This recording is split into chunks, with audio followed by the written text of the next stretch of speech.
महावीर बिनवऊँ हनुमाना, राम जासु जस आप बखाना।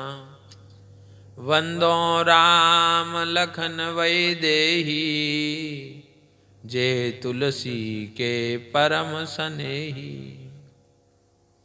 श्री गुरु चरण कमलेभ्यो नमः। हरि शरणम। भक्त वांछा कल्पतरु भक्त वर्षर शरणागत वत्सल श्री हरि की महती कृपा करुणा से श्री दादा गुरुजी महाराज के जीवन चरित्र के माध्यम से हम लोग सत्संग लाभ प्राप्त कर रहे हैं। ज्यों हरि प्राप्त की आस है तो हरिजन गुण गाए। न तरु सुकृत भुज बीज ज्यों जन्म जन्म पछताए। अगर हरि प्राप्ति की इसी जीवन में इच्छा है,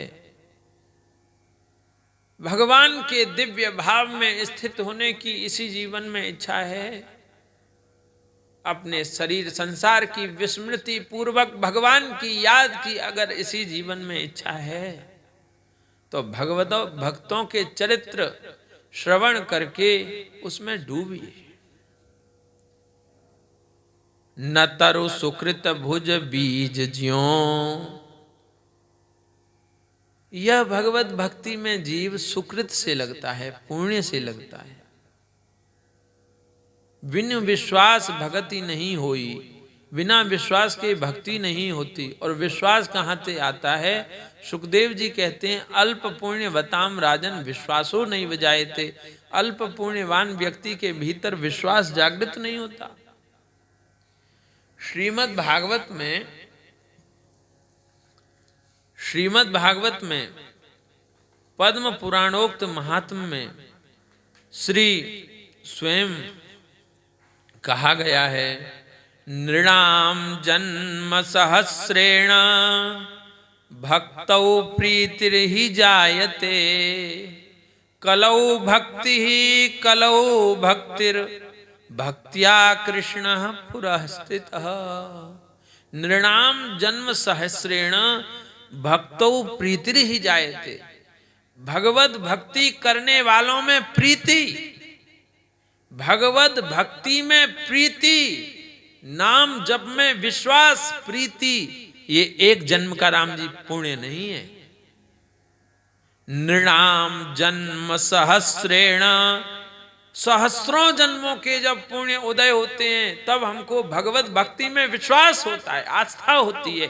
तब हमको भगवान के भक्तों की दिव्य भक्ति में विश्वास होता है, उनके जीवन चरित्र में दिव्य दिव्य घटी हुई घटनाओं में विश्वास होता है। भगवत भक्ति की, भगवान के भक्ति की अनंत महिमा शास्त्रों में कही गई है। श्री गोस्वामी तुलसीदास जी महाराज स्वयं कहते हैं, मोरे मन प्रभु अस विश्वासा, राम ते अधिक राम कर दासा। मेरे मन में यह विश्वास है कि राम से अधिक राम के दास।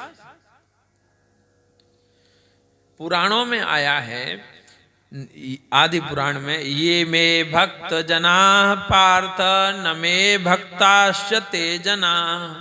भगवान कह रहे हैं, जो मेरे भक्त हैं पार्थ अर्जुन, वो भक्त हैं, इसमें संदेह है।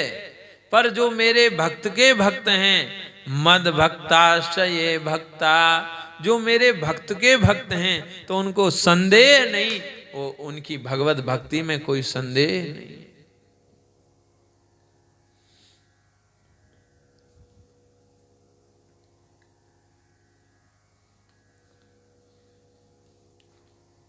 और भी पुराणों में कहा गया है, कह रहे हैं, मैं एक 12 पुराण का श्लोक और उद्धृत करूं।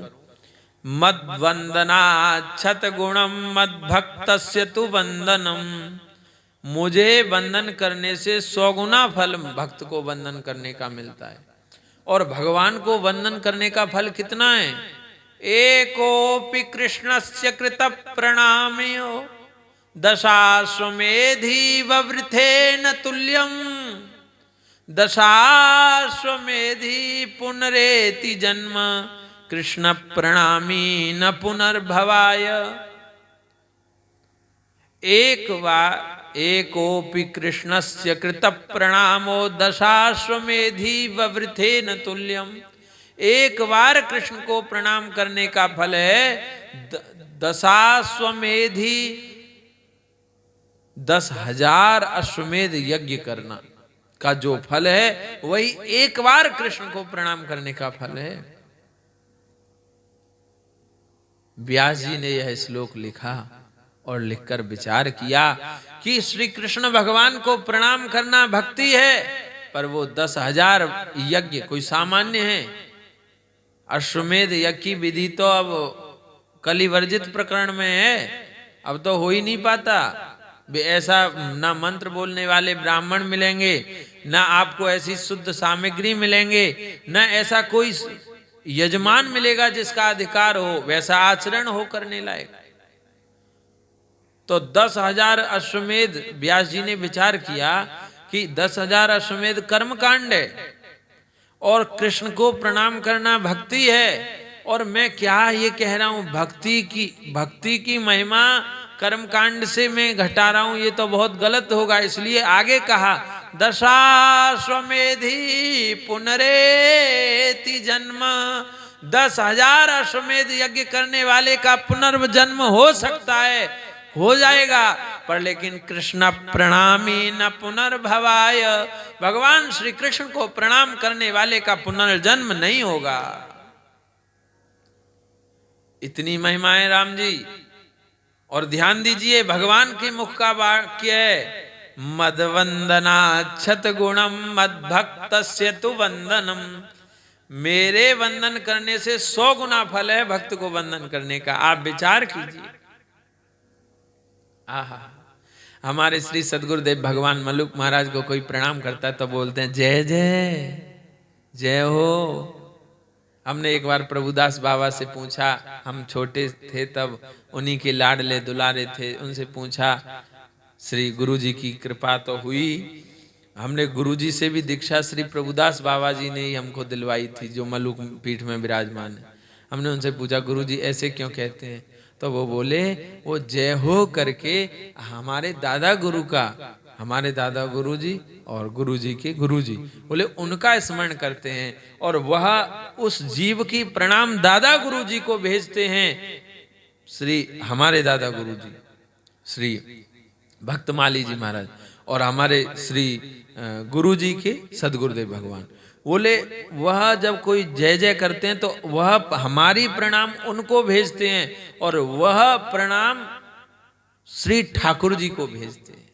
तो ऐसे हम प्रणाम उनको करते हैं और वो ठाकुर जी को हमारी प्रणाम भेज देते हैं जय जय करके, जय हो करके। यह जीव आपकी शरण में आया है। संतों की एक एक क्रिया उसको हम सामान्य दृष्टि से समझ नहीं सकते। मद्वंदनाच्छत गुणम मद्भक्तस्य तु वंदनम।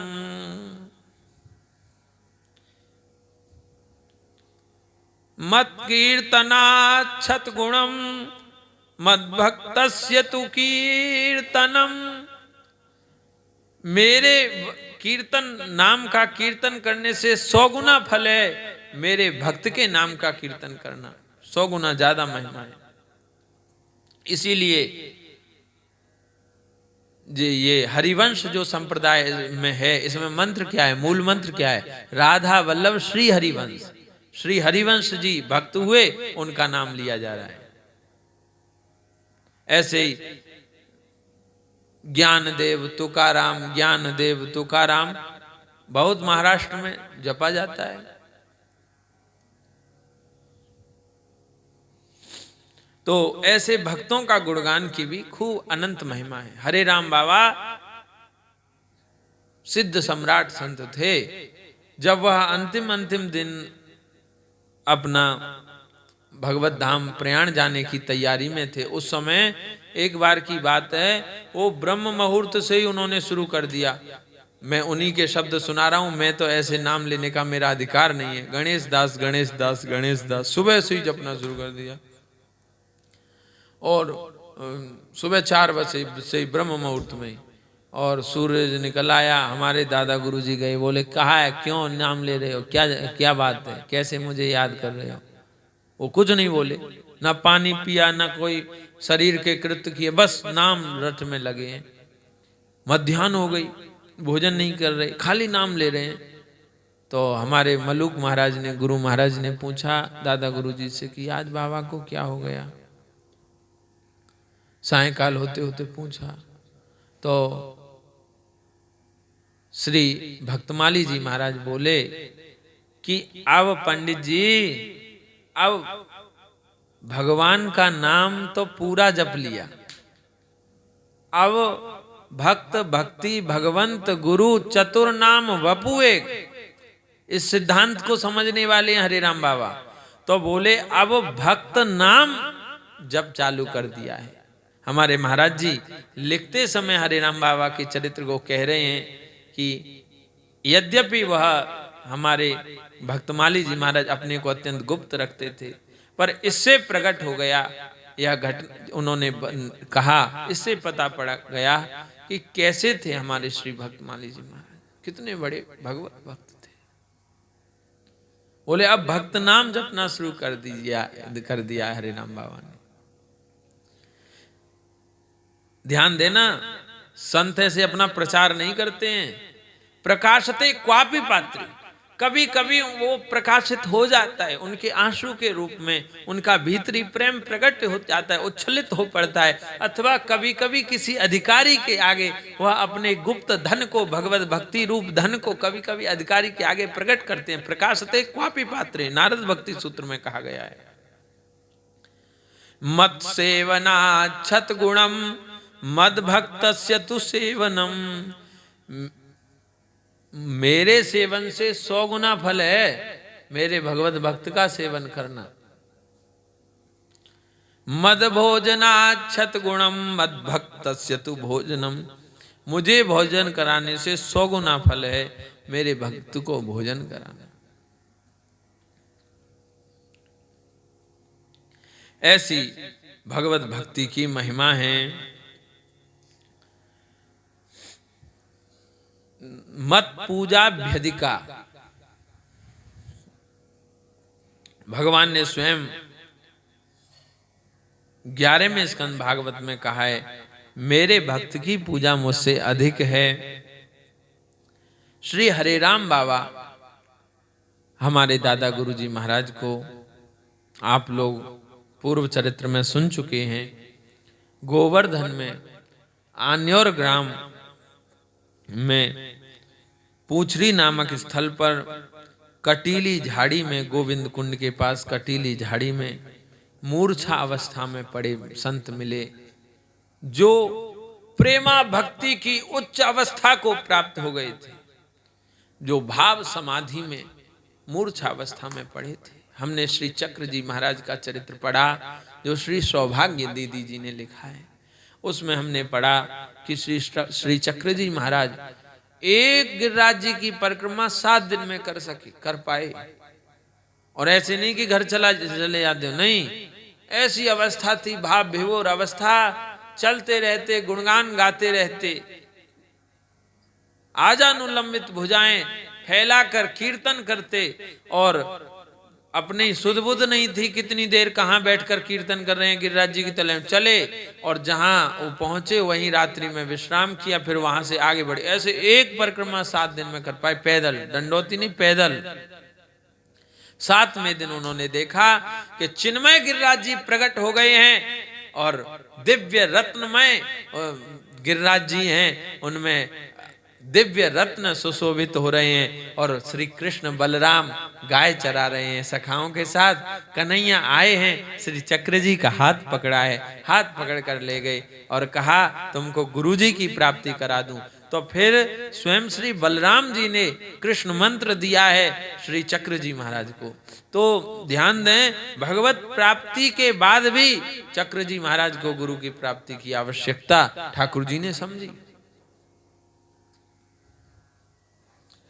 बहुत लोगों का प्रश्न रहता है कि हम भगवान को गुरु मानते हैं, अब हमारी किसी संत में श्रद्धा हुई तो हम दीक्षा ले लें। तो उसमें यही है कि जैसे एक ने बताया हमको कि हम हनुमान जी को गुरु मानते हैं और अब हमारी किसी संत में श्रद्धा हो रही है। अभी वृंदावन में उनका अच्छा प्रचार है। श्री एक संत हैं, और मैं नाम लूं, श्री परम पूज्य श्री प्रेमानंद बाबा। हम तो उस समय से उनसे ठाकुर जी की दया से परिचित हैं जिस समय उनका इतना प्रचार नहीं हुआ था। उनकी जटाएं भी नहीं थी। पहले काशी में उनकी जटाएं होंगी, फिर उन्होंने विसर्जित कर ली, और यहाँ पर तो जटाएं हमारे समय में तो नहीं थी। जब नए नए बाबा उठ रहे थे तो हम सत्संग सुनने जाते। एक बार ऐसी भी कृपा हुई कि हम सायंकाल में परिक्रमा देते हुए पहुँचे तो बाबा को प्रणाम किया। तो बाबा को प्रणाम किया हमने, तो हमने कहा कि महाराज जी ऐसे आशीर्वाद दो कि सदगुरुदेव भगवान की आज्ञा पे चल सके।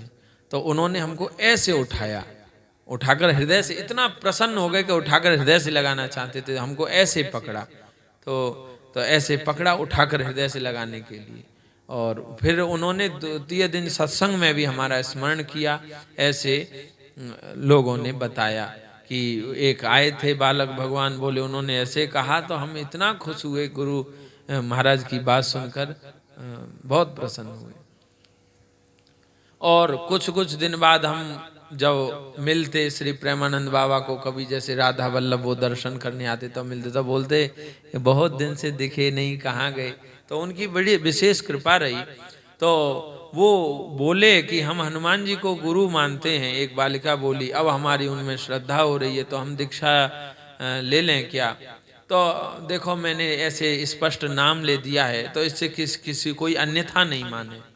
तो मैंने उनसे कहा कि देखो आप गुरु किसको मानते, बोले हनुमान जी को।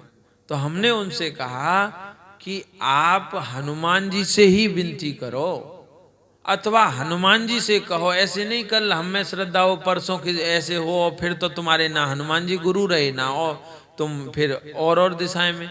तुम हनुमान जी को गुरु मानती तो हनुमान जी में इतना गुरु भाव से भजो कि अगर हनुमान जी को द्वितीय गुरु जी की आवश्यकता आपके जीवन में जरूरत पड़ेगी तो हनुमान जी स्वप्नादेश करेंगे कि उस संत से दीक्षा ले लो अथवा किसी दूसरे संत से दीक्षा ले लो। हमारा कभी इधर भाव कभी उधर भाव हुआ ऐसा नहीं। मैंने एक संत से सुना था कि वो कह रहे थे, बोले श्रद्धा हो जाए भाव आने लगे तो दीक्षा किसी संत से ले सकते हैं, पर नहीं, ऐसा व्यक्ति जो भगवान कृष्ण को गुरु माने अथवा हनुमान जी को गुरु मानता है अथवा देवी को गुरु मानता है उसके ये नियम नहीं है। जो किसी को देवता को गुरु नहीं मानता, भगवान को गुरु नहीं मानता, उसकी बात अलग है। पर जो भगवान हनुमान जी को, कृष्ण जी को, दुर्गा जी को, शंकर जी को गुरु मानता है उसका यही नियम है कि उसका इष्ट जिनको वो गुरु मानता है वो सपने में आकर कहे जिस संत का नाम ले या निर्देश दे कि आप वहां जाओ दीक्षा लो, तभी दीक्षा का उसके लिए विधान है। ये विधान उसका नहीं चलेगा कि तुम्हारी इधर भी गुरु मानते और तुम्हारी कहीं श्रद्धा हुई दूसरी जगह। तो हनुमान जी कहेंगे हमसे फिर क्या तुम्हारा, तुम गुरु मानते ही नहीं थे, तुम तो काम चलाऊ साधन कर रहे हो। तो इस बात पे ध्यान देना चाहिए। हरि शरणम। यह श्री हरिराम बाबा, इनका बचपन का नाम था इनका बचपन का नाम था श्री रामजी लाल और इनका दीक्षा का समय का नाम था श्री रामदास जी और इनका अंतिम में हरेराम बाबा नाम पड़ गया। यह बड़े अटपटे थे। इनका स्वभाव बड़ा विलक्षण था। इनको स्वभाव से पहचान नहीं सकते। कुछ लोग ये तिलक जटाएं इनको ढोंग ढकोसला मानते हैं। ध्यान दें, रामानंदी साधु राम जी हमारे जटाधारी हुए वन के प्रसंग में स्वयं लक्ष्मण ने जटा धारण की और स्वयं भरत जी ने जटा धारण की और यहाँ तक गोस्वामी तुलसीदास जी ने विनय पत्रिका में हनुमान जी की भी जटा बताई है। तो रामानंदी साधु ज्यादातर जटाधारी मिलते हैं। ये ढोंग ढकोसला लोग मानते हैं, बोले इनसे क्या भगवान मिल जाएंगे। अरे ये संत स्वरूप है, संत स्वरूप से वैराग्य होता है, संसार अपने आप दूर होता है। और बढ़िया चिकने रहकर और बोले हम तो बहुत बड़े भगवत भक्त हैं, हो सकते हैं, पर लेकिन वास्तविक बात है कि ये सब संतों के स्वरूप हैं। ढोंग ढकोसला कुछ नहीं, भगवत भक्ति से ही सब कुछ होने वाला है। ये ढोंग ढकोसला समझो कोई क्या पता विलक्षणता से युक्त हो। तो ये भी सब भी बात ध्यान देनी चाहिए। असली को व्यक्ति नकली समझ लेते हैं और नकली को असली समझ लेते हैं। संत विलक्षण होते हैं, अपने को प्रकट नहीं करते। हरे राम बाबा ऐसे ही संत थे, बाहर से उनको नकली ही समझ लेगा लोग। हाँ, वो क्या इतने विनोदी थे और ऐसा अटपटी स्वभाव था, किसी से कुछ भी कह देते, कोई उनका भरोसा नहीं क्या बोले। और ऐसा स्वभाव था कि हमारे श्री सदगुरुदेव भगवान ने गीत गोविंद श्री गोपेश्वर महादेव को 12 वर्ष तक सुनाया। अष्टपदी अभ्यास करे ते बुद्धि बढ़ावे, श्री राधा रमण प्रसन्न सुनन निश्चय ते आवे। भक्तमाल में कहा है गीत गोविंद सुनाने के बारे में कि इसका कोई ठाकुर जी के आगे वर्णन करता है तो इसका जो पाठ करता है ते ही बुद्धि बढ़ावे, उसकी बुद्धि बढ़ती है। और श्री राधा रमण प्रसन्न सुनन निश्चय ते ही आवे, भगवान राधा रमण प्रसन्न होते हैं और सुनने निश्चय ही आते हैं। इसलिए गीत गोविंद टहलते टहलते जपने पढ़ने का भी मना है, उसको बैठकर ही पढ़ा जाता है। तो महाराज जी नित्य जाते गोपेश्वर में, दादा गुरु जी की आज्ञा थी, और जाकर नित्य 12 वर्ष तक उन्होंने अष्टपदी सुनाई। कभी कभी 3-3 सर्ग महाराज जी के मुख से स्वयं मैंने गीत गोविंद की कथा में सुना। कभी कभी महाराज जी 3-3 सर्ग एक दिन में सुनाते और 3 दिन में ही पूरा 12 सर्ग 12 सर्ग पूरे कर देते गीत गोविंद के, गोपेश्वर महादेव को सुनाते। तो जब सुनाने जाते अथवा गोपेश्वर दर्शन करने जाते तो हरे राम बाबा क्या करते, कुंडी बंद कर देते और लौट के आए, अब खटखटा रहे हैं, बाबा खोलो बाबा खोलो। और अंदर बैठे बैठे हंस रहे हैं, खोल नहीं रहे हैं द्वार। विनोदी स्वभाव था। कहते कहते बहुत देर हो गई, तब उन्होंने बाबा दया करो खोल दो, तो बहुत देर बाद खोल दी। ऐसा विनोदी स्वभाव था। जितने बाहर से असाधारण दिखते थे उतने ही भीतर हैं वो विलक्षणताओं से युक्त थे। हरे राम बाबा का जन्म विक्रम संवत 1939 में बड़ौदा निवासी ब्राह्मण परिवार में हुआ। इनके पिताजी का नाम श्री वंशीधर जी था, इनकी माता जी का नाम श्री हरदेवी जी था। ये माता पिता की इकलौती संतान थे। इनका नाम रामजी लाल था और इनके पिताजी श्री वंशीधर जी अत्यंत धनाढ्य व्यक्ति थे, सामंत के समान वैभवशाली थे और हाथी घोड़े रथ आदि से युक्त घर था, धनाढ्य घर था। बड़े इकलौती संतान होने के कारण श्री हरेराम बाबा बड़े लाड़ प्यार दुलाल से पले। इनके घर में एक ठाकुर जी का मंदिर था, कथा सत्संग होता था और स्वाभाविक इनको कथा सत्संग प्राप्त था। बचपन से ही इनकी नाम में प्रीति थी। एक नाम महिमा की पुस्तक, छोटी सी पुस्तिका है, गीता प्रेस से छपी है। श्री सेठ जी महाराज, श्री सेठ जी जय दयाल गोविंदका जी की छपी हुई पुस्तक है। वो पुस्तक जब सेठ जी ने छाप रहे थे तो लोगों ने कहा, आसपास रहने वाले साधकों ने कहा कि आप पुस्तक छाप रहे हैं तो आप इसमें कुछ अपना भी अनुभव लिखिए, क्योंकि संत अपने को गुप्त रखते हैं, पर निज निज मुखनी कही निज होनी। समय आने पर अपनी कुछ कुछ बात कही, क्यों कही, समाज के हित के लिए। तो सेठ जी ने उसमें अपना एक बात लिखी, भगवान नाम महिमा एवं प्रभु से ध्यानावस्था में प्रभु से वार्तालाप, शायद यह पुस्तक हो। ऐसी छोटी पुस्तक है, मैंने उसी में पढ़ी है। सेठ जी महाराज बोले हैं कि मेरे माँ बाप की भी बड़े संस्कारी, बड़े विलक्षण थे, तो मैं माँ बाप बचपन से ही नाम जप करता था, कोई संख्या से नहीं करता था। ऐसे ही करता था, दिन रात नाम जप करता, रात में सोता भी तो भगवान नाम लेते लेते सोता, सुबह उठता तो अपने आप मुंह से निकलता, दिन रात नाम जपता था बचपन में, छोटेपन में ही। उस नाम जप का क्या प्रभाव हुआ, बोले एक दिन मेरे स्वप्न में श्री सीता राम लक्ष्मण वनवास की झांकी मेरे स्वप्न में आई। सेठ जी कह रहे हैं कि देखो अब संख्या पूर्वक नहीं जपता था तब की बात बता रहा हूं। स्वप्न में श्री सीताराम लक्ष्मण वन में ऐसी झांकी आई सामने, स्वप्न में दिखे और दिखकर बोले कि बालक कुछ वरदान मांगो, हम तुमसे प्रसन्न हैं, कुछ मांगो।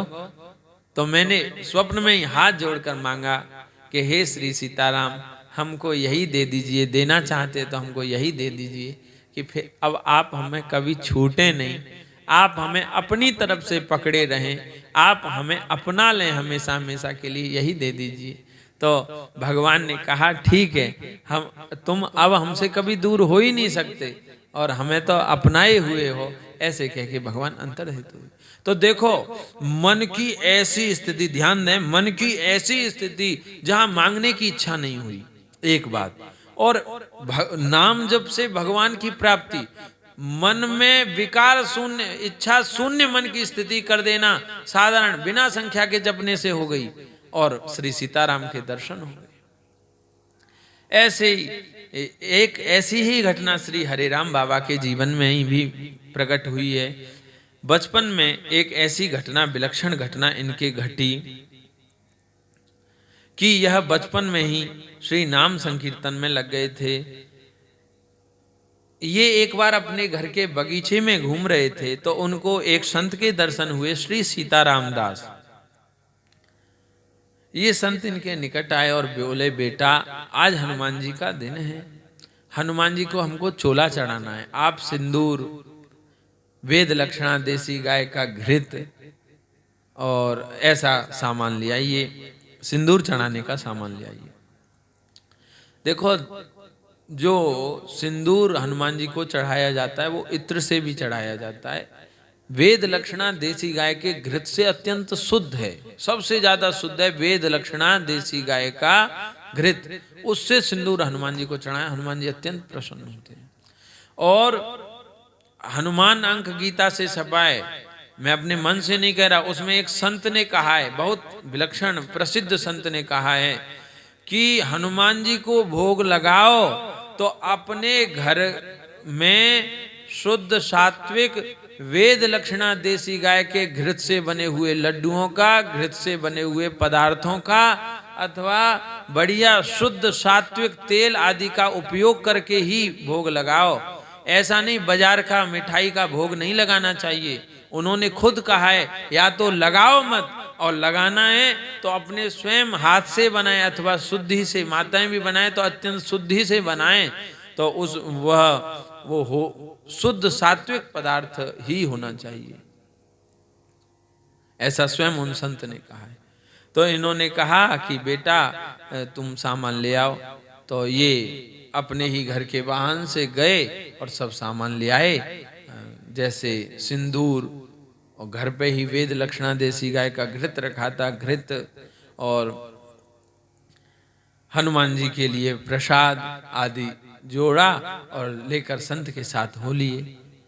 थोड़ी दूर तो मार्ग था, वहां तक चले, फिर कच्चे रास्ते से जंगल की तरफ वो संत चल दिए, यह भी चल दिए। एकांत स्थान था, जन शून्य स्थान था, वातावरण अत्यंत शांत था, वहां कोई मंदिर तो नहीं था, बहुत भीतर जंगल जाने में। वहां एक हनुमान जी की मूर्ति विराजमान थी, वहां एक कुआं था, वहां कुआं के पास एक बाल्टी रखी थी जिसमें रस्सी बंधी हुई थी। संत जी ने वह सब सामान रखवा दिया एक तरफ और उसमें से जल निकाला, और जल निकालकर दोनों ने स्नान किया। भगवान की सेवा पूजा स्नान करके करे। बीमार हो तो कोई जरूरत नहीं है, हाँ सब चीज भगवान तो देख ही रहे हैं, तो शुद्धि से करे। तो स्नान किया श्री हरे राम बाबा ने भी, जो राम जी लाल जी बचपन का नाम है, इन्होंने भी किया, और उन संत श्री सीताराम दास जी ने भी किया। स्नान करके और पवित्र वस्त्र पहन करके ये हनुमान जी को श्री सीताराम दास जी ने चोला चढ़ाया, हनुमान जी को भोग लगाया, उनको वेद लक्षणा देसी गाय का घृत उनके सामने जलाकर प्रज्वलित किया, प्रणाम किया, और वह कीर्तन करने लग गए। हरे राम, इसी मंत्र का, राम राम हरे हरे, हरे कृष्ण कृष्ण कृष्ण हरे हरे, इस मंत्र का वह कीर्तन करने लग गए, जो कलि संतरणोपनिषद में आया है, भविष्य पुराण में भी आया है। तो इसका कीर्तन करने लग गए।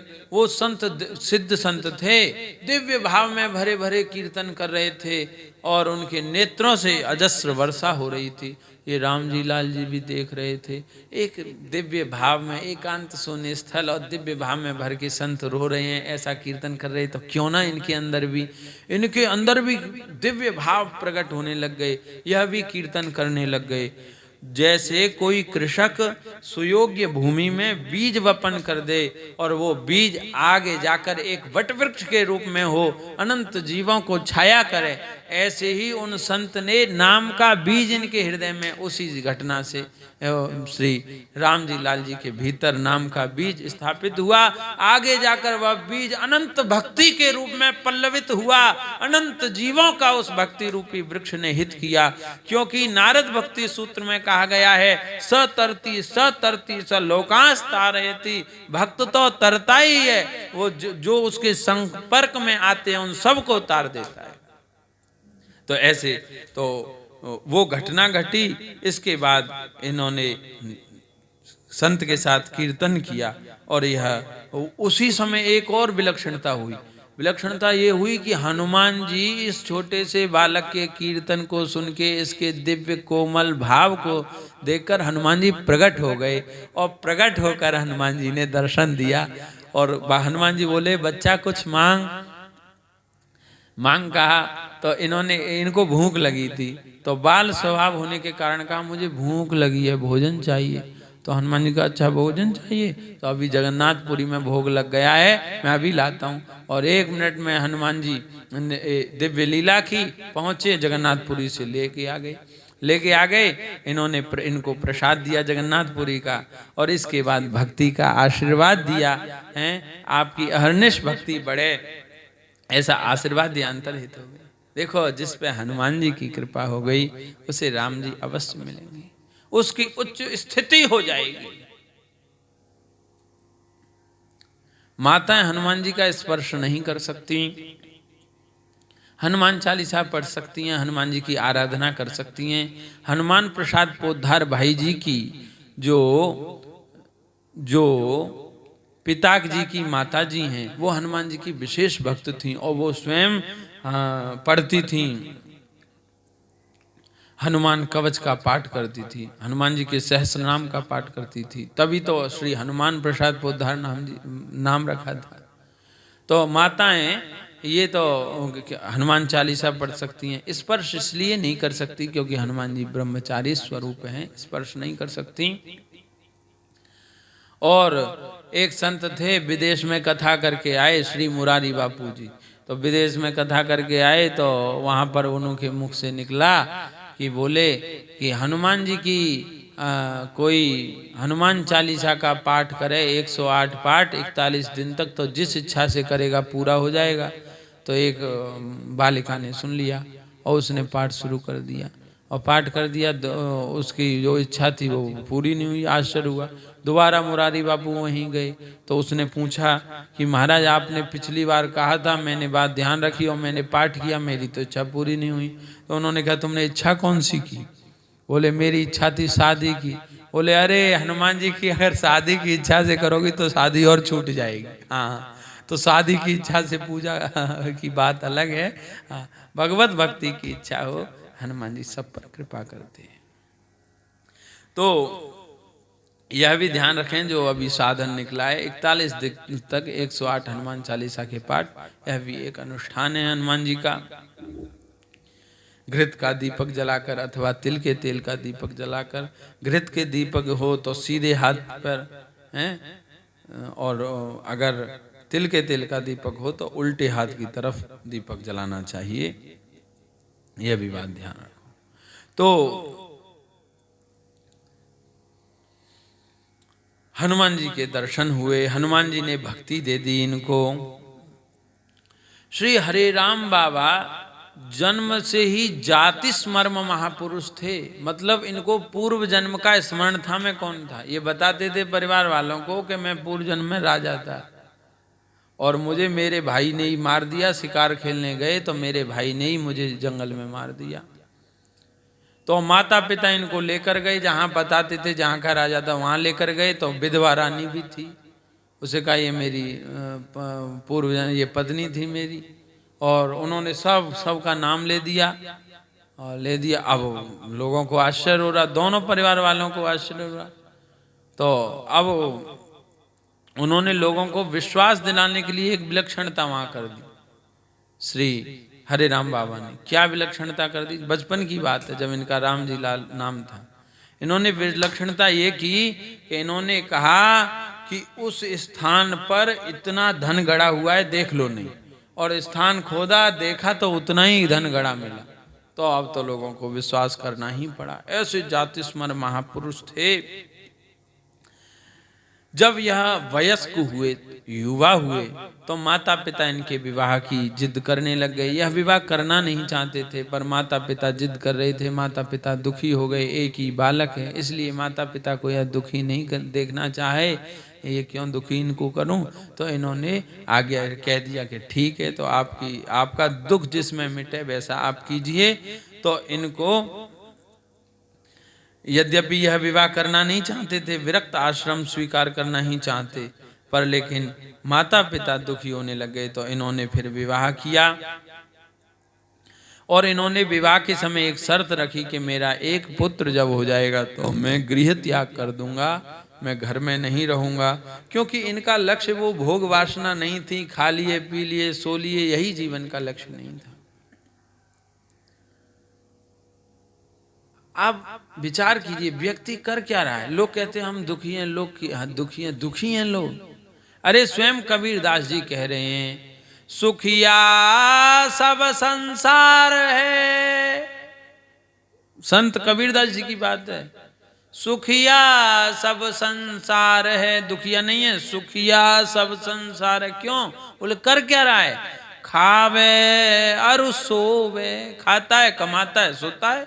लक्ष्य क्या है? भोग वासना। वही विवाह कर लो, ये कर लो, वो कर लो, वही संसार में फंसा है। दुखी किस बात से?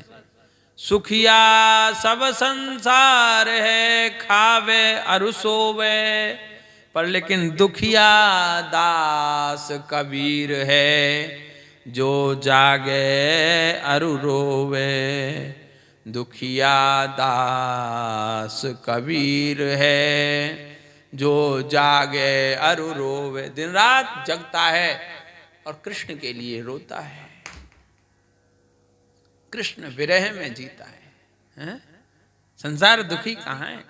ऐसी कौन सी संसार बड़ा काम कर रहा है? सब करते हैं, वही कर रहा है। धन्यो गृहस्थ आश्रम, शास्त्रों में आया है गृहस्थ आश्रम धन्य है, पर लेकिन अब हम झूठी प्रशंसा क्यों करें? वो उसका धन्य गृहस्थ आश्रम है जो गृहस्थ आश्रम में रहकर भगवत प्राप्ति कर ले, जो गृहस्थ आश्रम में रहकर इस जीवन को अंतिम जीवन बना ले। हाँ, निश्चित है कि उसका गृहस्थ आश्रम धन्य है। और नहीं तो अगर देखी जाए तो कुत्ता और कुतिया के भी बालक होते हैं, उनका भी घर बनता है, वो भी घर बनाते हैं, चिड़िया भी घर बनाती है, सब उनका भी परिवार होता है, उनका घर होता है। अब वो नहीं कमाते, अब वो एक बात अलग है, पर लेकिन वास्तविक देखी जाए तो उनका घर होता है, उनके बच्चे होते हैं, वो भी बड़े होते हैं। तो इसलिए ध्यान रखिए, इन बातों का ध्यान रखकर अपने जीवन को अंतिम जीवन करना है, अपने को भगवत प्रेम में डुबोना है, यही लक्ष्य रखना है। तो मुझे एक अभी कथा स्मरण आई, श्री हनुमान प्रसाद पोद्दार भाई जी महाराज की। एक बार वो बनारस गए, वहां उनको लगभग 18-20 उम्र की एक सफेद साड़ी पहने हुई बालिका मिली। तो भाई जी गीता प्रेस से गए थे, उसने दूर से प्रणाम किया भाई जी को। तो भाई जी ने जानकारी की तो पता पड़ा ये विधवा हो गई है, दर्शनार्थी है, हमारे ग्रंथ को कल्याण को पढ़ती है, हमें श्रद्धा भी करती है। तो भाई जी बोले कि कोई बात नहीं बेटी, प्रारब्ध का फल है, दुख जताने लगे। जीवन में ऐसे ही प्रारब्ध का कोई फल है, कोई बात नहीं बेटी, भजन कर, अब जो हुआ भगवान की जैसी इच्छा है वैसा ही होता है। ऐसे लोग कहते हैं, दुख जताते हैं, अपना भाव प्रदर्शित करते हैं व्यक्ति के, ऐसे ही करने लगे। तो वो बालिका आश्चर्य वाली बात बोली, वो बोली भाई जी मैंने सुना था आप विलक्षण संत हैं, आप भी अगर मुझे ऐसे कहेंगे तो फिर मेरा कैसे अवलंब होगा, मैं कैसे आगे बढ़ूंगा। वो बोली कि मैं तो, मुझ पर जितनी भगवान की कृपा है मुझे लगता है ऐसी कृपा दूसरे पे नहीं है। भाई जी देखने लग गए आश्चर्यपूर्वक, अरे भाई ये क्या कह रही हैं। बोले कि देखो इसका मतलब ये नहीं पति मर जाए तो कृपा है, ये अर्थ मत लगा लेना। प्रत्येक परिस्थिति को, प्रतिकूल परिस्थिति को भी अनुकूल मान रही है, ये समझना है यहाँ पर।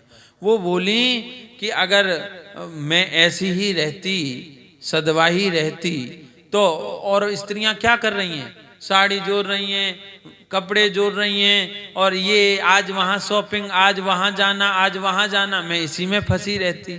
पर लेकिन अब भगवान ने कृपा की, जो अमलात्मा विमलात्मा महात्मा मुनीन्द्र बहुत मेहनत से जिस घर को त्याग करते हैं, वो सहज ही मुझे घर गृहस्थी भगवान ने छुड़वा दी, और मैं सहज रहकर अब भगवान की भक्ति कर रही हूँ, और मुझे सहज ठाकुर जी की कृपा से एकांत मिल दे दिया राम जी ने, तो अब मुझ पर विशेष कृपा है। तो देखो उस प्रतिकूल परिस्थिति, मन के अनुकूल परिस्थिति न होना ही प्रतिकूल परिस्थिति कहा जाता है, ऐसी परिस्थिति को भी उन्होंने अनुकूल मान लिया, उन्होंने कृपा मान लिया।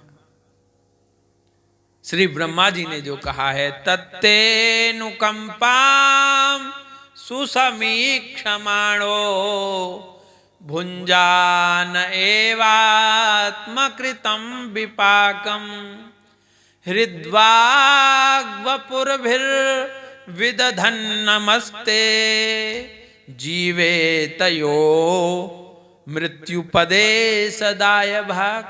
भगवान का भक्त कैसा होता है, बोले भगवान का भक्त तत्तेनुकंपाम सुसमीक्षमाणो, प्रत्येक परिस्थिति में आपकी कृपा देखता है, अनुकंपा देखता है। सुसमीक्षमाणो, अच्छी प्रकार देखता है, उसे कृपा ही दिखती है और कुछ दिखता ही नहीं है। और भुंजा, कोई अगर उसके जीवन में कष्ट आता है तो क्या समझता है भक्त, बोले भुंजात्म एवात्म कृतम, ये मेरा ही किया हुआ है, मैंने जब पाप हंस के किया तो उसका फल भी भोगू, ऐसा समझता है। आहा, दोष नहीं देता, किसी को दोष नहीं देता। यह जीवन तुझे अनमोल मिला, बर्बाद न कर, बर्बाद न कर।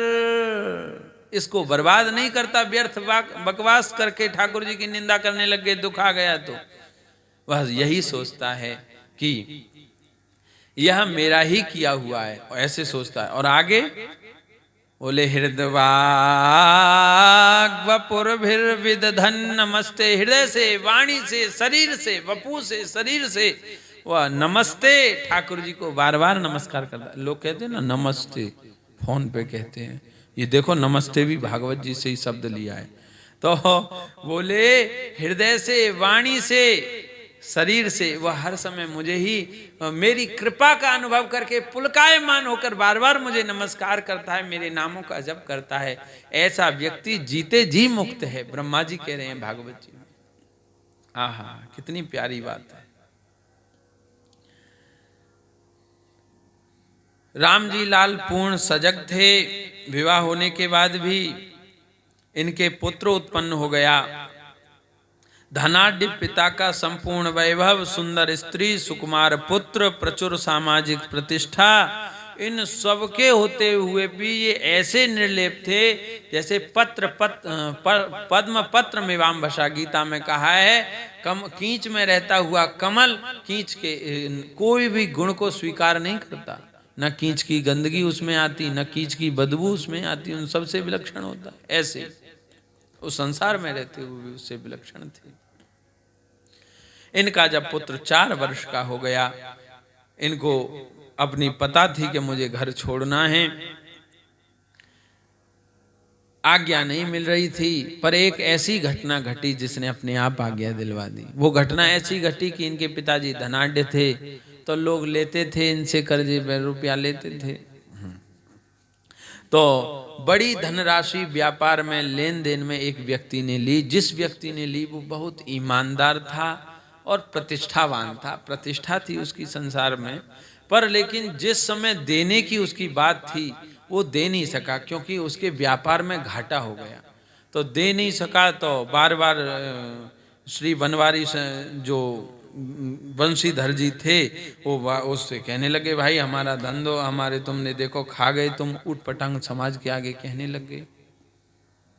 तो वो कहता, महाराज बाबूजी चुका दूंगा, थोड़ा व्यापार में ऐसा घाटा हो गया, मैं जो समझ रहा था वो हो नहीं पाया, तो इनकी इच्छा थी इसको समाज में बेईमान करूंगा, हैं, इसकी बेईमानी साबित दंडित करूंगा समाज में, ऐसा विचार श्री वंशीधर जी के बन गया था। ये रामजी लाल जी के पिताजी, हरे राम बाबा के पिताजी, पिता वंशीधर जी, तो इनके ऐसा विचार बन गया कि इसको समाज के आगे दंडित करूंगा। अब हमको थोड़ी सी इस बात पर एक भाई जी की बात स्मरण करनी चाहिए।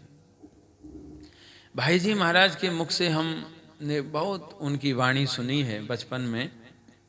एक बहुत अच्छी बात सुनी, उन्होंने कहा कि मुंबई की बात है, एक व्यक्ति एक कारखाने में चोरी करने गया, कंबल का कारखाना था, कंबल, कपड़े का कंबल थे, तो वो ठंड में गया और दुबक्के चोरी कर रहा था।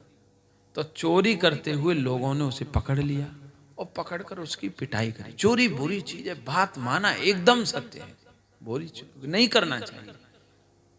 उसे पीटने लगे लोग, तो वो बोला कि मुझे पीटो मत, मेरी बात पर पहले ध्यान दो, मुझे पीटो मत, अगर मेरी गलती हो बाद में पीटना, पहले मेरी बात पर ध्यान दो।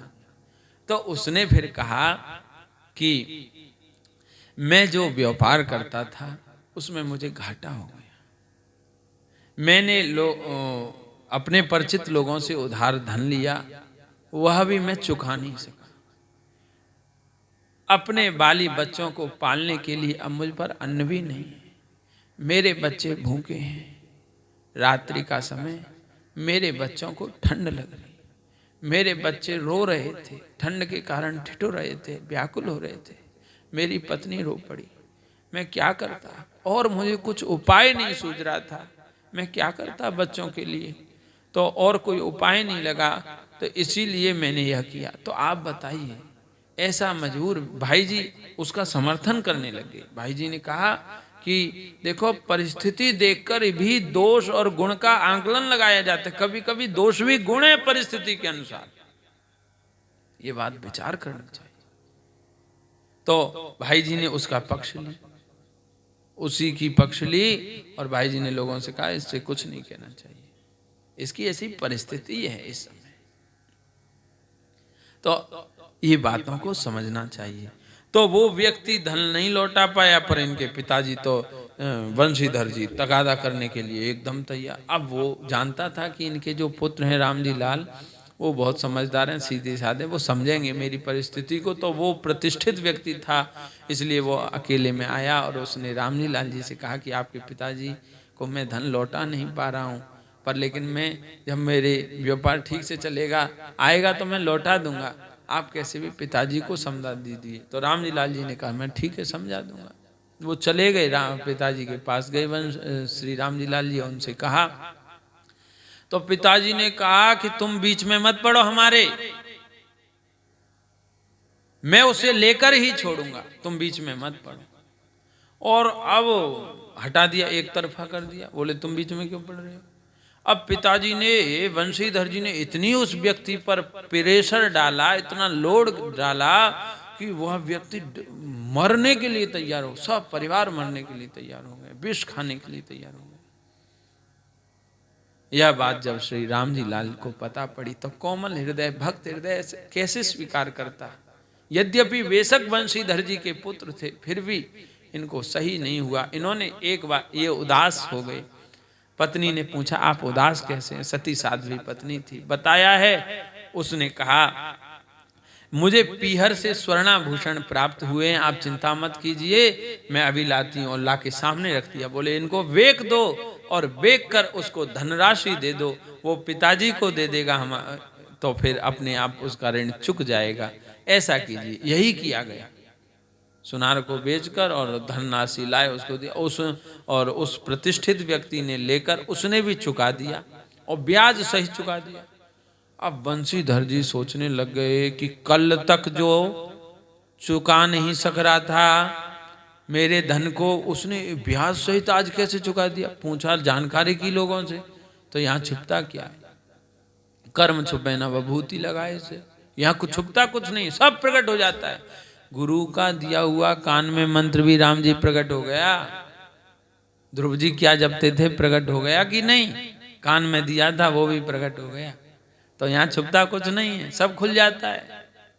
लोग सोचते हैं हम चोरी कर रहे हैं, झूठ बोल रहे हैं, कोई पाप कर रहे हैं, अकेले में कर रहे हैं, कोई नहीं देख रहा। नहीं नहीं भैया, वह सर्वद्रष्टा ईश्वर, वो भौमा पुरुष, वो भूत भुवनेश्वर भगवान संपूर्ण विश्व में विराजमान है, वो देख रहा है। तो उन्होंने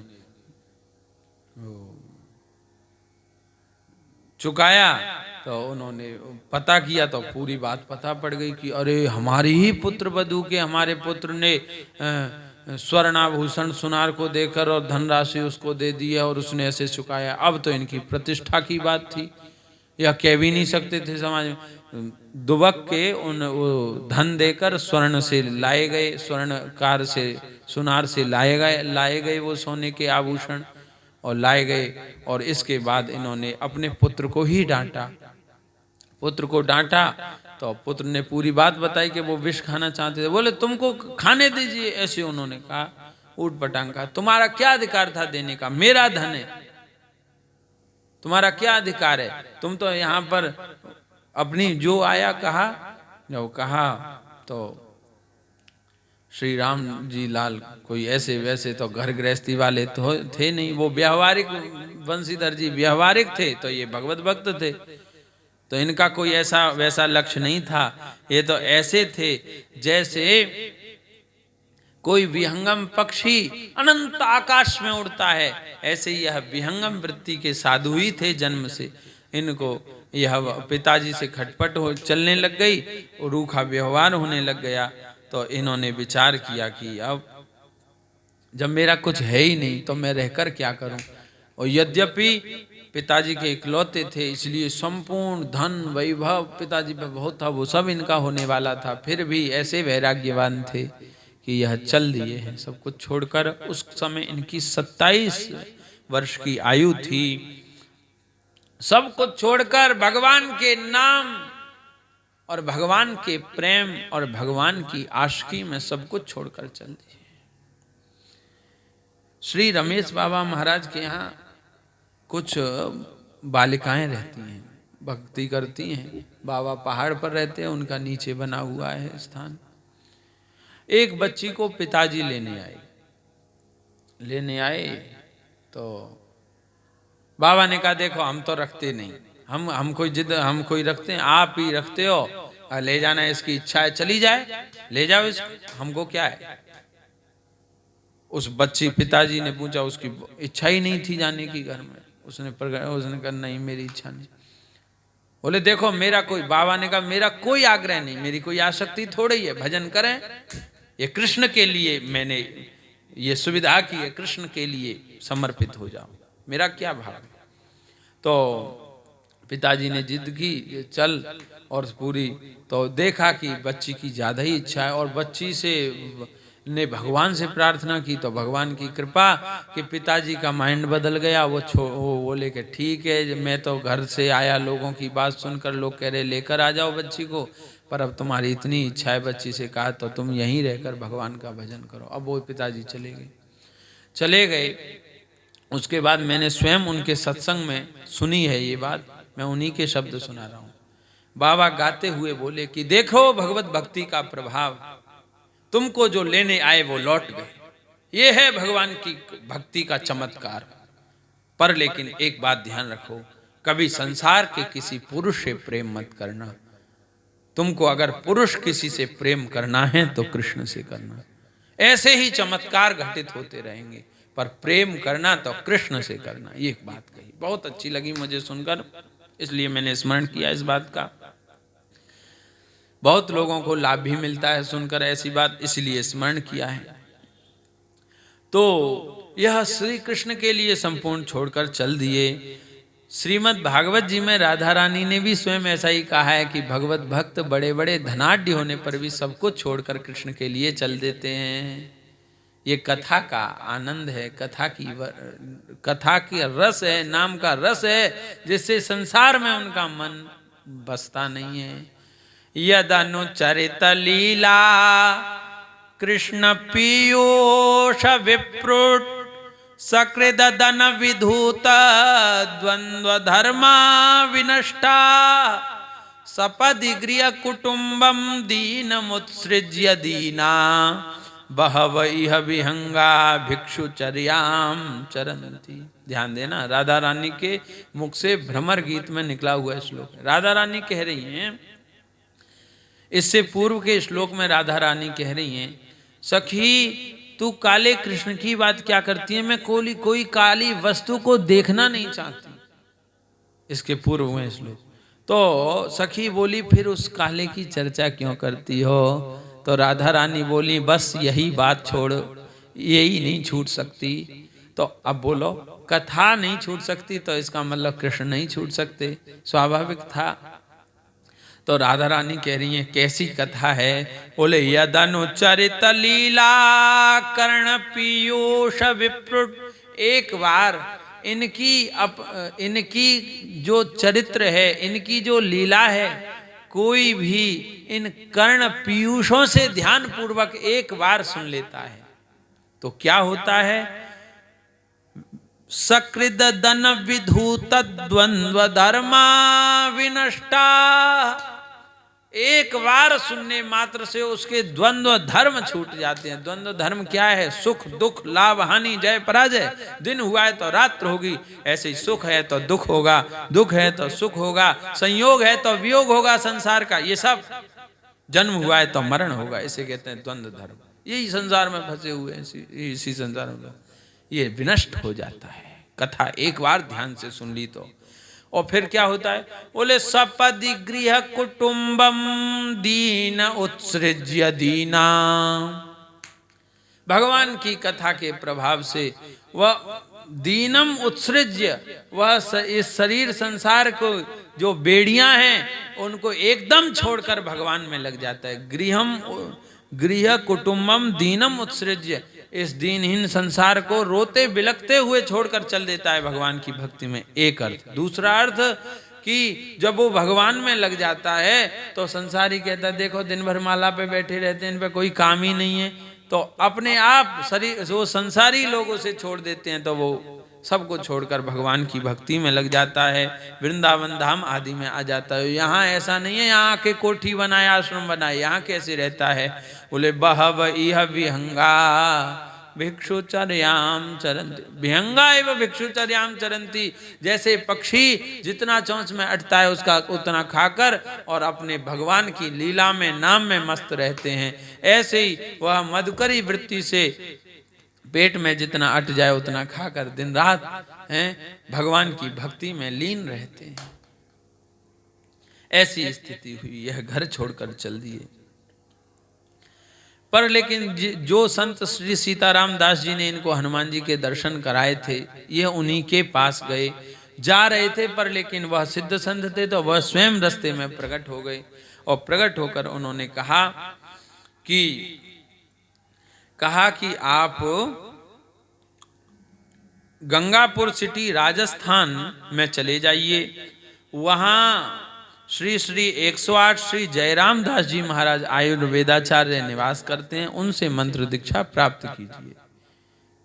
ध्यान दीजिए, हमने एक बार कहा था कि यह भी लिखा है कि आपके गुरु कौन होंगे, सब कुछ लिखा है पूर्व से। वह संत भी दीक्षा दे सकते थे, पर वो जानते थे कि इनके गुरु कोई और हैं। यह चल दिए, जब चल दिए गंगापुर सिटी पहुंचे, उन्हीं संत के पास पहुंचे, उनसे राम मंत्र राज की दीक्षा ली और वहीं 15 वर्ष रह के 6 करोड़ राम मंत्र राज का जप किया, सिद्ध हो गए। वही 6 करोड़ राम मंत्र राज का जप किया, षडक्षर राम मंत्र राज जो रामानंद संप्रदाय में प्राप्त होता है लोगों को। 6 करोड़ जप किया, गुरु जी के पास ही 15 वर्ष तक रहे।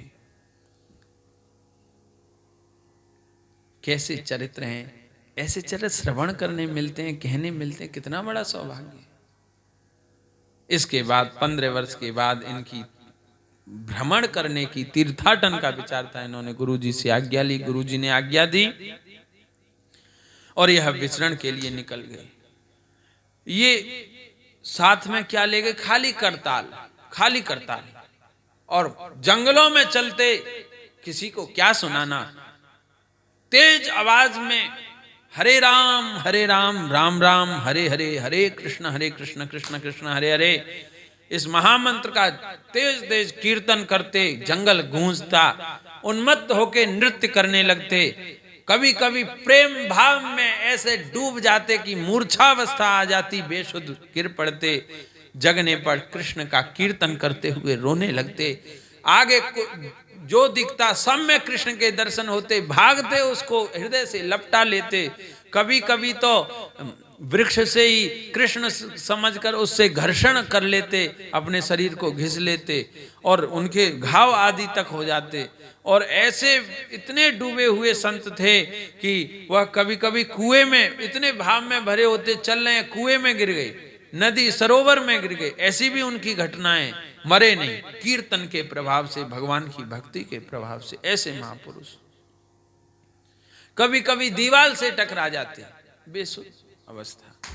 मुझे आज प्रातः काल स्मरण, या कल की बात है, हो रहा था कि भाई जी महाराज जब चलते थे, अर्ध निमीलित नेत्रों से चलते थे, हैं, गंगा तट पर, गीता वाटिका, गंगा तट गोरखपुर, हैं, गीता प्रेस, जब चलते तो कैसे चलते, ऋषि के शादी कैसे चलते। तो मैंने ऐसा पुस्तक में पढ़ा, अर्ध निमीलित नेत्रों से चलते, उनके भीतर नाम जब चलता, बाहर ज्यादा देखते नहीं, बस भीतर से नाम जब चलते। आवश्यक कार्य के लिए टहलते जाते, कहीं तो जाना होता, पर भीतर नाम की रट लगाए रखते। तो यह महापुरुष भी ऐसे थे। किसी भी स्थल पे जाते वहां कीर्तन करवाते। कोई गांव वाले बुलाते तो कहते आप लोग कीर्तन कीजिए। एक घटना है, कोटा जनपद में चंबल नदी के तटवर्ती डीपरी नामक ग्राम में आपने अखंड कीर्तन करवाया। प्रातः काल का समय था, आप चंबल नदी में स्नान करने के लिए आए, कमंडल वस्त्र आदि रखे और अपनी जो करताल बजाते वो रखी। और इसके बाद वह जैसे ही चंबल नदी का दर्शन किया तो नीला नीला जल उनको नील कलेवर श्री कृष्ण दिखे। स्फूर्ति कृष्ण की हुई, कृष्ण की भावना में वह कूद पड़े हैं कृष्ण की अंक के लिए। और जब कूद पड़े तो वह स्थान अत्यंत जल गहरा था और वो अत्यंत गंभीर हृदय था, तो वह नीचे हृदय में चले गए, गहराई में डूब गए। प्रातः काल की घटना थी, बहुत देर हो गई। कीर्तन करने वालों ने कहा कि बाबा कहाँ गए, तो लोग ढूंढने लग गए। चंबल नदी के पास आए तो देखा कमंडल रखा है, कपड़े रखे हैं और उनकी बजाने वाली करताल रखी है। अरे बाबा तो डूब गए। लोगों ने खोज करवाई, जाल डाला गया तो उसमें बाबा, शाम हो गई थी तब तक, बाबा को जाल से निकाला गया। मूर्छा अवस्था थी, शरीर निष्प्राण था। लोगों को बेचारा, अरे शरीर छूट गया। सब लोग कीर्तन स्थल पे लाए, विचार किया कि इनका सुबह संस्कार करेंगे, जो मृत संस्कार होता है वो सुबह करेंगे। ये लोगों का विचार हुआ। विलक्षण घटना है।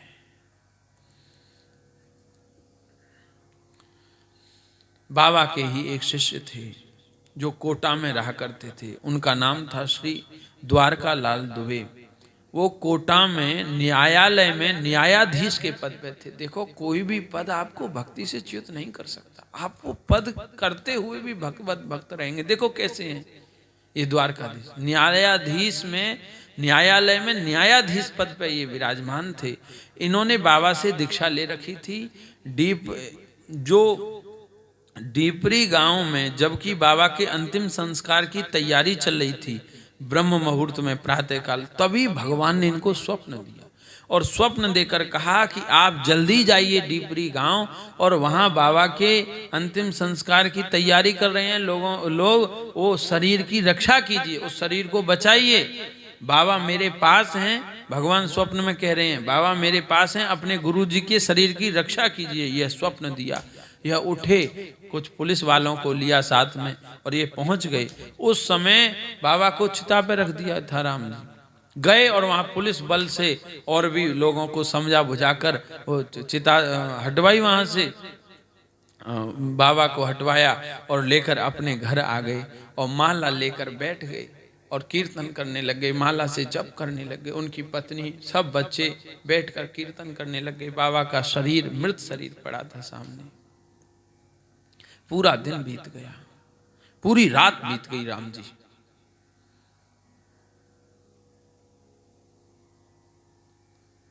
प्रातः काल हुआ, बाबा के नेत्र अपने आप डिबडिबाने लग गए। अपने आप उस मृत शरीर में प्राण आ गए, डिबडिबाने लग गए और श्वास आदि चलने लग गई और बाबा उठकर बैठ गए। जय जयकार होने लग गई। नेत्रों से आंसू निकल आए श्री द्वारका लाल जी दुबे के। मेरे गुरु जी आ गए और उन्होंने, बाबा ने उठते ही पूछा कि मैं तो चंबल नदी के किनारे था, स्नान कर रहा था, यहाँ कैसे? उन्होंने कहा कि ऐसे ऐसे आप डूब गए थे और मुझे भगवान ने ब्रह्म मुहूर्त में स्वप्न दिया। मैं गया और वहां से आपको लाया। पूरा दिन और पूरी रात वो भी बीती, ऐसे आपको मैं लेकर आया हूं। 48 घंटे पश्चात यह शरीर में प्राण आए थे और ऐसे करके मैं आपको लेके आया। तो इतने उन्होंने कहा, आपने भगवान की आज्ञा मांगी, मानी। द्वारका लाल जी, मैं आपसे प्रसन्न हूँ, आप मुझसे कुछ मांगो। तो उन्होंने कहा कि आप हमको देना ही चाहते हैं तो बस यह दीजिए कि जैसा भगवत प्रेम आपके भीतर है वैसा भगवत प्रेम हमारे भीतर आ जाए और मैं श्री कृष्ण के आगे पैरों में घुंघरू बांधकर नृत्य करते हुए भगवत प्रयाण करूं, मुझे यही दे दीजिए। बाबा श्री हरिराम बाबा ने आशीर्वाद दिया है, यही होगा। और ऐसा ही हुआ। आगे जाकर क्या घटना घटी, इस घटना के बाद द्वार यह श्री द्वारका लाल जी दुबे, इनका जीवन परिवर्तित हो गया। ये आशीर्वाद देते जीवन परिवर्तित हो गया, इनकी अंतर्मुख वृत्ति हो गई। यह उत्सवों पे अपने घर में ही पैरों में घुंघरू बांधकर नृत्य करते, मंदिर में कहीं जाते पैरों में घुंघरू बांधकर ठाकुर जी के आगे नृत्य करते हुए कीर्तन करते। एक बार की बात है, कृष्ण जन्माष्टमी के पर्व पर कोटा के द्वारकाधीश मंदिर में ये ठाकुर जी के सामने नृत्य कर रहे थे। दिव्य प्रेमोन्माद हुआ, अपने शरीर की सुध-बुध भूल गए, मूर्छा अवस्था में गए और उसी समय इनके प्राण निकल गए। नृत्य करते हुए, कीर्तन करते हुए इन्होंने शरीर छोड़ा। तो कितनी विलक्षण बात है। वो बाबा ने जो आशीर्वाद दिया वह चरितार्थ हुआ। इस घटना को बाबा से जब जानकारी हुई तो पूछा लोगों ने कि आप कैसे, क्या हुआ उस समय आपके साथ? तो बाबा स्वयं अपने मुख से बताते, हरे राम बाबा, कि मुझे तो यह अनुभव है कि लोग कह रहे हैं मैं 48 घंटे तक निष्प्राण रहा। उसके बारे में वो बताते कि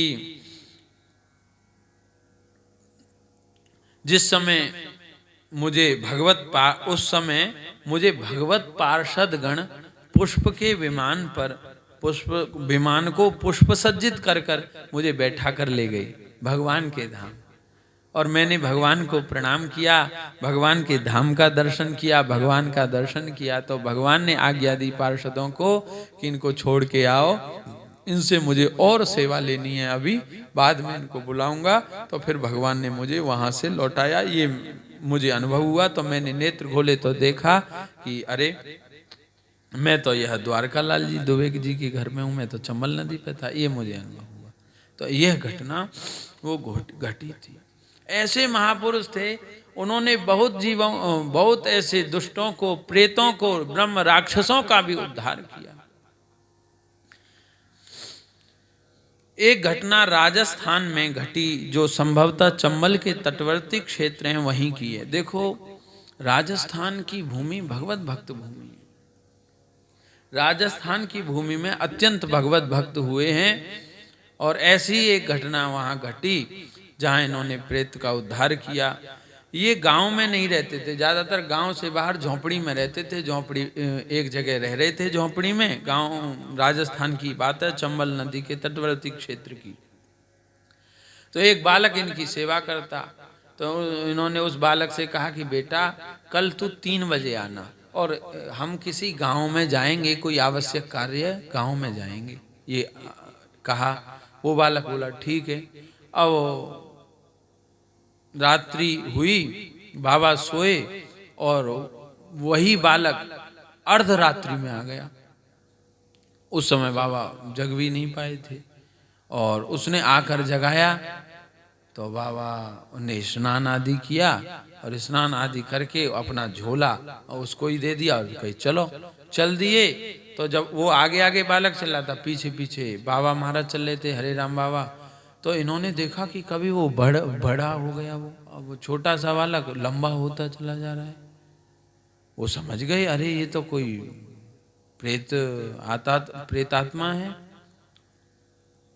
उन्होंने कहा तू कौन है? डरते नहीं थे, अरे भक्त हैं, डरते नहीं। बोले तू कौन है? तो वो बोला चरणों में गिर के, महाराज मैं ब्रह्म राक्षस हूं, आपकी ही झोंपड़ी के निकट पलाश के वृक्ष में मैं रहता हूं। जब आप उस बालक को आज्ञा दे रहे थे तो मैंने भी वह सुनी। तो अपने उद्धार के लिए मैं अर्धरात्रि में ही आपके पास आ गया, उस बालक का भेष बनाकर। महाराज मेरा उद्धार करो, मैं ब्रह्म राक्षस हूं। तो बाबा से वो बोला मैं 1000 वर्ष से इस योनि में पड़ा हूं, बहुत दुख भोग रहा हूं। तो बाबा बोले कि देख मुझ पे कोई धन भन नहीं है, तो मैं तेरा उद्धार कैसे कराऊंगा, भागवत की कथा कैसे कराऊंगा, उद्धार कैसे कराऊंगा। बोला उसकी आप चिंता मत करो, आपके ही कुटिया के पास समी का वृक्ष है, उसके नीचे रजत मुद्राएं पड़ी हुई हैं, और आप खुदवा लीजिए, रजत मुद्राएं मिलेंगी, आप उसी से श्रीमद् भागवत की कथा कर दीजिए, मेरा उद्धार हो जाएगा।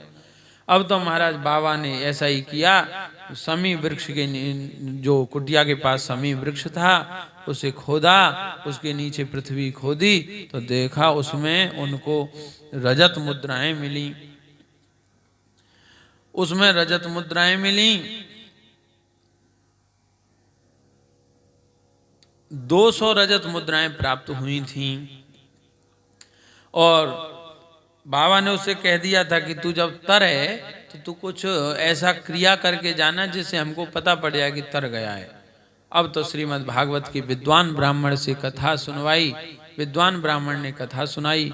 देखो भगवान की कथा, भागवत जी की जो कथा है, पुराणों का वाचन है, वो ब्राह्मण से ही करवाना चाहिए। ये बात परम श्रद्धेय श्री स्वामी रामसुखदास महाराज जी भी कहते हैं, हमारे गुरु जी तो कहते ही हैं। स्वामी जी की भी एक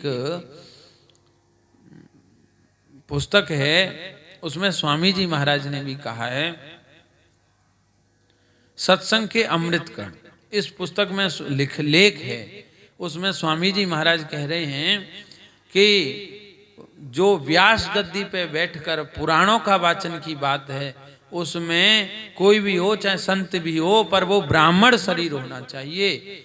सत्संग तो सब कर सकते हैं, भगवान की चर्चा सब कर सकते हैं, पर अनुष्ठानिक कथा वाचन, पुराण वाचन, उसको तो विप्र को ब्राह्मण से ही कराना चाहिए, ऐसा स्वामी जी महाराज स्वयं कह रहे हैं। परम श्रद्धेय श्री स्वामी रामसुखदास महाराज जी सत्संग के अमृत कर्ण नामक पुस्तक में कहा है, और हमारे महाराज जी भी यही लोगों को शिक्षा देते हैं। सत्संग तो सब कर सकते हैं। तो विद्वान ब्राह्मण से श्रीमद् भागवत की कथा कराई, सप्ताह पाठ हुआ, मूल पाठ हुआ, और फिर भंडारा हुआ, कीर्तन हुआ, और जिस दिन अंतिम दिन की कथा थी फिर भंडारा हुआ, तो देखा अंतिम दिन की कथा थी कि वो जो शमी जो पलाश का वृक्ष था उसकी एक साथ कथा पूरी हुई और उसकी डाली चटकी है और तेज आवाज करते हुए वह धरती में गिरी है। किसी के चोट वोट तो नहीं आई, पर धरती में गिरी, पता पड़ गया कि वह तर गए हैं ब्रह्म राक्षस। ऐसे अनंत जीवों की इन्होंने रक्षा की। ये 15 वर्ष तक ऐसे ही विचरण करके इन्होंने जगत का उद्धार किया, अनेक भूत प्रेतों को तारा। इनकी अनेकों अनेक घटना। एक घटना आपको बताऊं, एक जगह यह गांव में रुके तो लोग तो संतों की क्यों फिक्र करना, तो बाहर रहते थे जंगल में, तो लोगों ने कहा बाबा हमारे गांव के निकट ही एक हवेली है, उसमें आप आसन लगाइए। बाबा ने कहा ठीक है, गांव वाले आग्रह कर रहे हैं। तो वो पुरानी हवेली थी, पुरानी थी, उसमें भूत प्रेत रहते थे और लोगों ने ये तो बताया नहीं। बाबा वो साफ सफाई कर दी और बाबा का वहीं निवास कर दिया। अब बाबा तो बाबा कीर्तन करने लग गए रात्रि में, अपने सालिग्राम भगवान पधरा दिए, कीर्तन करने लग गए। और रात्रि में उनके आगे भूत प्रेत आए, और भूत प्रेत आए तो वो बोले कि बाबा हमारा उद्धार करो, आप यहीं रहना, आपके कीर्तन करने से और हमको बहुत आनंद आ रहा है। तो बाबा ने कहा, बाबा विनोदी स्वभाव के थे, हम कह चुके हैं। बाबा ने कहा फ्री में आपका उद्धार कर दें? अरे गांठ से कुछ लगाओगे तभी तो उद्धार करेंगे। तो बोले कहा करें सेवा आपकी? तो बाबा बोले हमारे सालिग्राम जी का घी खत्म हो गया, वो अभी इस समय चुपड़ी रोटी नहीं खा रहे हैं, तो आप घी की व्यवस्था करो, वेद लक्षणा देसी गाय के घी की, तब हम आपका उद्धार की को सोचेंगे। वो भूतनी बोली, ये सब बोले गए, अरे हम तो अभी व्यवस्था करते हैं। उस गांव के जो लंबरदार था उसकी बहू को लग गई। अब वो घर में बहू घूमने लग गई, चक्कर करने लग गई, जैसे बालाजी पे लोग घूमते हैं ऐसे ही वो घूमने लग गई। और लोग भीड़ लग गई, पूरे गांव की भीड़ लग गई, लंबरदार की बहू को भूतनी लग गई है। और वो बोल भी रही थी, तो उसने कहा कि तुम बाबा की सेवा नहीं करते हो, बाबा वहाँ कुटिया वहाँ पर रह रहा है हवेली में, और उनके घी खत्म हो गया है, घी की व्यवस्था करो उनके लिए। तो वो लंबरदार के घर 4 किलो 5 किलो घी था। बोला अभी देखे आता हूँ, अभी। बोले अभी नहीं, अभी देखे आ, तभी छोड़ूंगी। अब तो वो भगते हुए गए, बाबा महाराज बचाओ बचाओ, घी लो घी, और दे दिया है। और उसने भूतनी ने उसकी बहू को छोड़ दिया है। अब तो महाराज वो लोग कहने लग गए, लोगों ने महाराज फिर पंचायत की और लोगों ने कहा कि बाबा की सेवा करो, नहीं तो बाबा चमत्कारी है, कछु ना कछु छोड़ देगा। तो लोग फिर खूब सेवा, हाँ महाराज आज भय बिन होए ना प्रीत, ऐसा संसार हो गया, खूब सेवा की। तो बाबा से वो बोले अब आप हमारा उद्धार करो, प्रेत आत्मा बोले। तो बाबा ने क्या किया, बाबा ने हमारे दादा गुरुजी महाराज को कहा कि उनका उद्धार करना है। तो हमारे दादा गुरुजी महाराज ने वहाँ शिव पुराण की कथा कही, भोज भंडारा हुआ और उन सब का उद्धार हुआ। तो ऐसे महापुरुष थे, सबका उद्धार करना उनका स्वभाव था। हरि शरणम। सबका उद्धार करना उनका स्वभाव था। यह गिरिराज जी में आए, 15 वर्ष ऐसे ही विचरण करते करते गिरिराज जी आए। गिरिराज जी की परिक्रमा लगाते। इनका परिक्रमा का नियम क्या था, बोले जहां परिक्रमा में रात्रि हुई वहीं रुक के विश्राम कर लिया, किसी से कुछ मांगना नहीं है। अब बोलो संत भिखारी होते हैं, कितनी बड़ी बात है। बोले मांगना नहीं है, और पीछे से कोई आवाज लगा के दे तो पीछे मुड़कर नहीं देखना, लेना नहीं है। और खाना है तो क्या खाना है, बोले सामने से कोई देने आए तो दही दूध घृत ही लेना है, फल ही लेना है और कुछ नहीं लेना। लो कितना लाड़ प्यार से ठाकुर जी संतों को रखते हैं।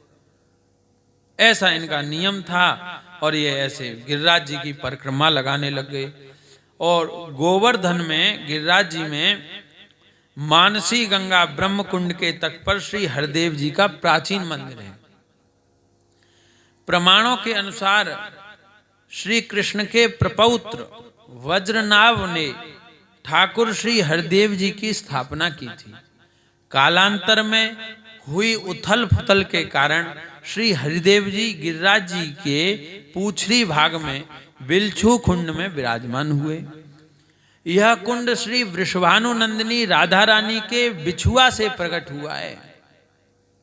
आगे चलकर भक्त श्री केशवाचार्य जी ने हरदेव जी को बिलछू कुंड से निकाला और उक्त लाल प्रस्तर के बने भव्य मंदिर में विराजमान किया।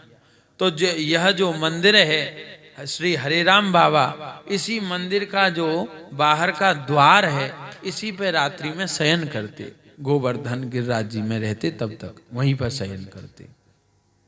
जब तक हमारे दादा गुरुजी को उनका संसर्ग नहीं हुआ तब तक करना पड़ा। फिर इसके बाद तो हमारे दादा गुरुजी लक्ष्मण मंदिर में ले आए।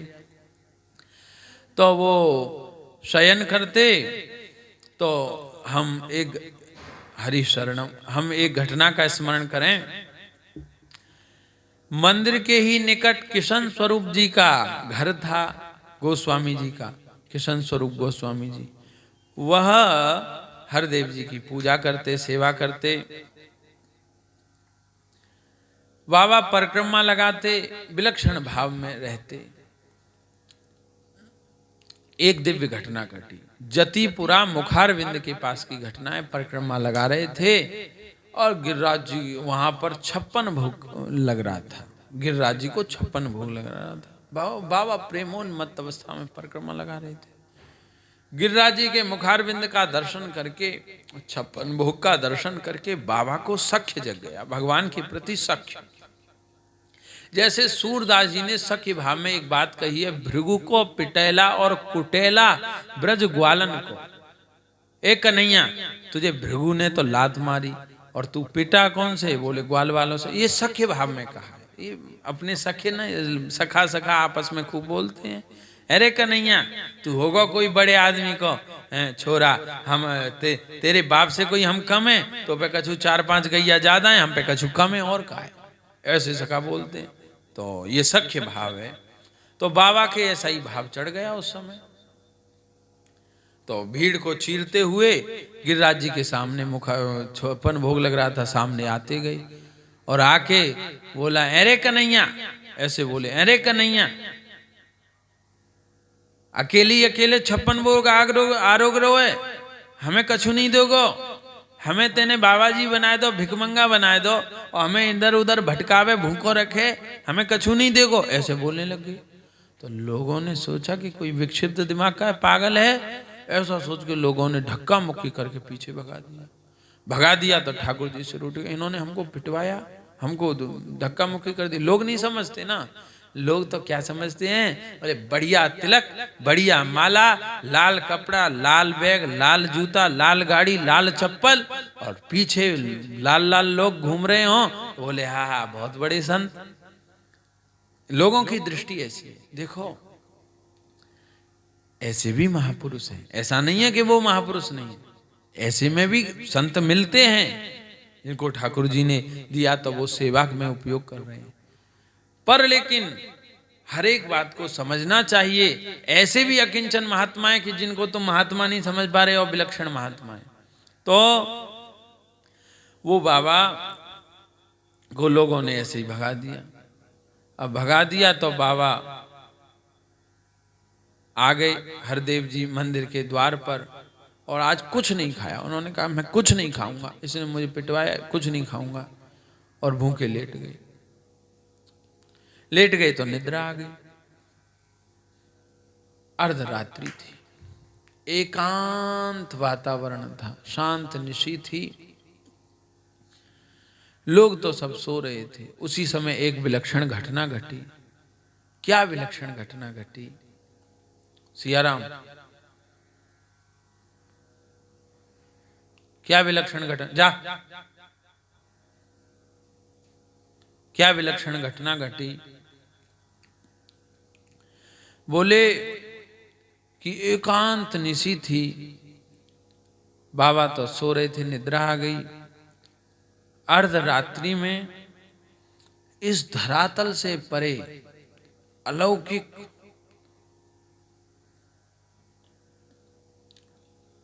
उनको स्पर्श का अनुभव हुआ। ऐसा उन्हें लगा मेरा कोई चरण तल स्पर्श कर रहा है, बड़ा ही शीतल, बड़ा ही सुकुमार, बड़ा ही स्निग्ध। इस लोक से कोई परे है, ऐसा कोई है, वो स्पर्श कर रहा है। उस स्पर्श के कारण बाबा के शरीर में एक विद्युत सी प्रवाहित हो गई, रोम रोम खिल गया। देखा, देखना चाहिए कौन, उठकर बैठे तो वो देखते क्या हैं? वो क्या देखते हैं कि वही मयूर मुक्ति सखा बैठा है, वही कृष्ण बैठे, जिससे रूठकर वो चले आए थे। श्री हरदेव जी के मंदिर में यह अप्राकृत प्रेम राज्य की यह विलक्षण घटना घट रही थी। एक दूसरे में अभिन्न भाव से गुथे हुए यह जो दो सखाएं हैं, इनका यह मधुर मिलन था। ठाकुर जी अपने साथ में विविध 56 भोग लेकर आए थे और ठाकुर जी ने कहा बाबा से कि बाबा लो 56 भोग आरोगो, रूठो मत हमसे, आप ये 56 भोग पाओ, लो पालो। बाबा से कहा तो बाबा भी निराले सखा ठहरे। बाबा ने प्रणय कोप करते हुए कहा कि उस समय तो आपने मुझे धक्का मुक्की देकर दूर भगवा दिया, क्या उस समय तो तुमने मुझे भगवा दिया और अब तुम जले पर नमक छिड़कने आ गए। क्या तुम उस समय मुझे बैठा कर अपने साथ खिला नहीं सकते थे, पवा नहीं सकते? अगर आप चाहते तो आप कौन रोकता था? फिर भी आपने सबके आगे तो मुझे ऐसे पिटवा दिया, धक्का मुक्की देकर भगवा दिया, और अब आप यहाँ आ गए हैं जले पे नमक छिड़कने के लिए। भगवान बोले बाबा सखा, तुम्हारे प्रेम की बातें ये संसारी जन कहाँ जाने। आप जब से प्रणय वहां से आ गए हैं तब से मैंने भी कुछ वो 56 भोग आरोगा नहीं, मैंने भी कुछ खाया नहीं। जैसे यह बात सुनी तो अब तो तुरंत नेत्रों में आंसू आ गए कि मेरे सखा का मुझसे इतना लाड़ है। वह विह्वल हो गए, रुदन करते हुए बोले तो लो खाओ, फिर तुम क्यों भूखी है, लो खाओ। बोले बाबा तुम नहीं खाओगे तो मैं कैसे खाऊंगा, मेरे सखा तो अब तो तुम्हारे साथ खाऊंगा। अब दोनों बैठकर दिव्य प्रेम में भर के सखा आपस में भोजन खिला रहे हैं। वही 56 भोग से ठाकुर जी खिला रहे, ठाकुर जी को वो खिला रहे, दोनों खिला रहे हैं। खिलाते खिलाते क्या हुआ कि ठाकुर जी भोजन करते करते एकदम अंतर ध्यान हो गए, क्योंकि इनको आंख में चोली करने का स्वभाव है।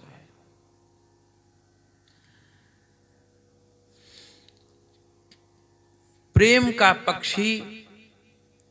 पक्षी में 2 पंख होते हैं, ऐसे प्रेम का पक्षी अपने संयोग वियोग रूपी 2 पंखों से अनंत आकाश में उड़ता रहता है। संयोग के बाद वियोग, मिलन के बाद बिछुड़न, और वियोग के बाद मिलन।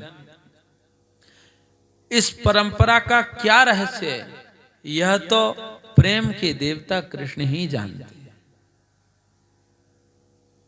ठाकुर जी के सहसा अंतर ध्यान होते ही बाबा के हृदय चीत्कार मारने लग गया। भगवान बाबा उस निशा में, जो चतुर्दिक एकदम शांत निशा थी, रात्रि थी, उसमें चीत्कार मार के मर्म भेदी स्वर से रोने लग गए। बगल में ही जो घर था गोस्वामी किशन स्वरूप जी का, वह बाहर निकले। बाबा का रुदन सुनकर वे जग गए थे, बाहर निकले। बाबा सर्वस्व हारे की भांति रो रहे थे, चीत्कार मार रहे थे, चला गया ऐसे कह रहे थे। सामने सर्वस्व भोजन के पकवान, विविध पकवान देखे, सामग्री देखी।